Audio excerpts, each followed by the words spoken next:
Now imagine your mother-in-law hands you a drink and something about it feels, what do you do?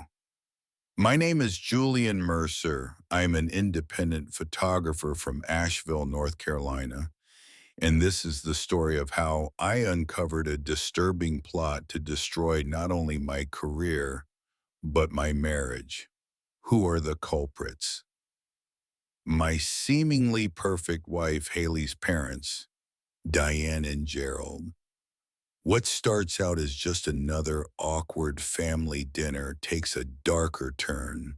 A cocktail laced with a mysterious drug, security footage, old secrets, and a power struggle that will eventually force every member of the family to pick a side. Stick with me because this story isn't just about betrayal. It's about standing your ground, protecting the people you love, and redefining what family really means. From the moment I first met Diane and Gerald, I knew I wasn't what they wanted for their daughter. Gerald, a successful investment banker, saw my career as nothing more than an artistic pastime. Diane masked her judgment with smiles and passive-aggressive compliments about my hobbies. I wasn't naive. I knew that winning them over wouldn't be easy, but I loved Haley. She supported me unconditionally, believed in my talents, and never let her parents' opinions influence our relationship. So I grinned at the snide comments, endured the forced conversations about real jobs, and kept showing up. But things changed when Haley and I started talking seriously about starting a family. That's when the whispers turned into outright sabotage. It was Diane's birthday. I had just returned from a grueling photo assignment in Montana, days spent hiking through snow for a nature magazine. I was exhausted, but Haley invited me to come along. Just a few hours, she promised. Dinner began as expected. Gerald bragged about a recent real estate deal. Diane busied herself with table settings, and Haley's brother, Owen, made small talk with his wife, Vanessa. Then came the moment that changed everything. In the kitchen, Diane was mixing her famous sangria. I offered to help. When I entered, I saw her pouring something from a small glass jar into one of two special glasses set apart from the others. She quickly tried to brush it off. "It's a special gift for you, Julian," she said cheerfully. My instincts took over. I switched glasses without a word. 45 minutes later, Gerald was pale, sweaty, and vomiting in the guest bathroom. Diane looked like she'd seen a ghost, and I knew without a doubt that the E was never meant for him. That night, I kept the untouched glass for myself. A few days later, I gave it to Jason, a former client who now runs a private toxicology lab. When the results came back, the glass tested positive for benzodiazepines, sedatives powerful enough to impair memory and cause drowsiness. I didn't tell Haley right away, not because I didn't trust her, but because I needed more than suspicion. I needed a pattern. Over the next few weeks, I quietly dug into Diane's past. Prescription records showed that she had been getting anti-anxiety medication from multiple doctors. Neighbors whispered about erratic behavior. One claimed Diane had once tried to steal a bracelet at a country club event. It wasn't hard to find people with stories. Owen's wife, Vanessa, surprised me with a thumb drive. "You need to see this," she said. It contained footage from the home security camera. Diane in the kitchen was putting something in a glass. Gerald was drinking it.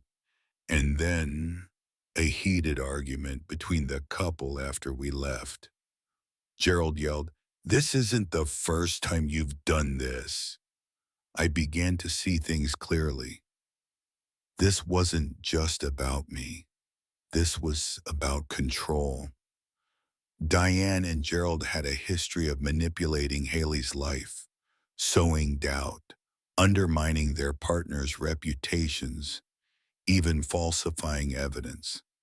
I spoke to Bethany, Haley's college roommate, who revealed that Haley had been engaged to a man named Thomas, a promising young doctor. Diane and Gerald had systematically broken up, convincing Haley that he was cheating. I even found the old text messages from Thomas that confirmed this. I reached out to other ex-boyfriends and close friends Haley had lost touch with. Nearly all had similar stories: interference, manipulation, and slow isolation.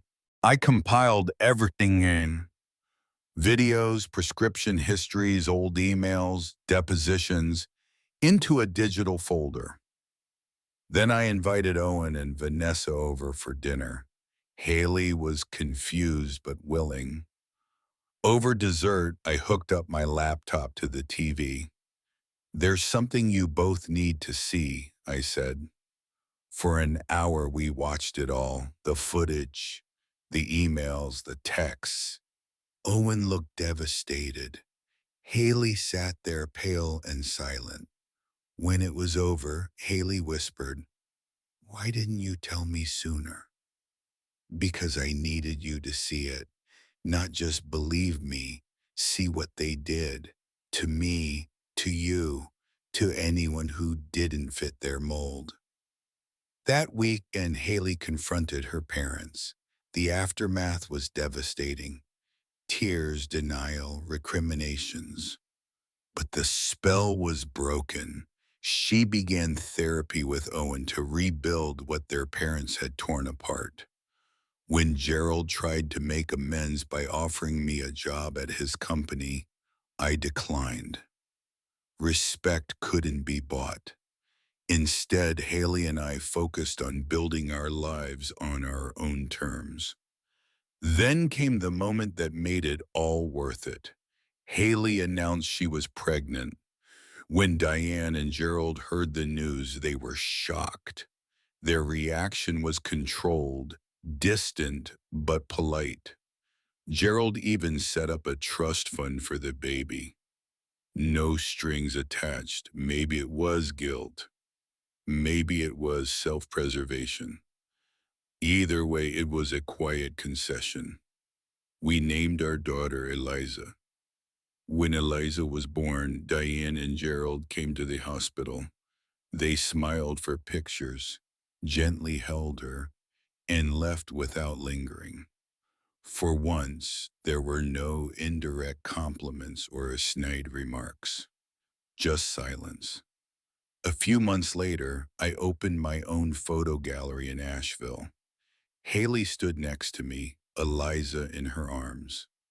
Friends, clients, even Haley's estranged relatives came by.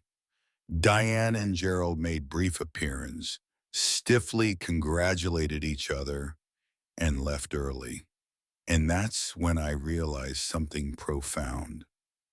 I didn't beat them by staying at their level. I didn't win by outplaying them at their own game.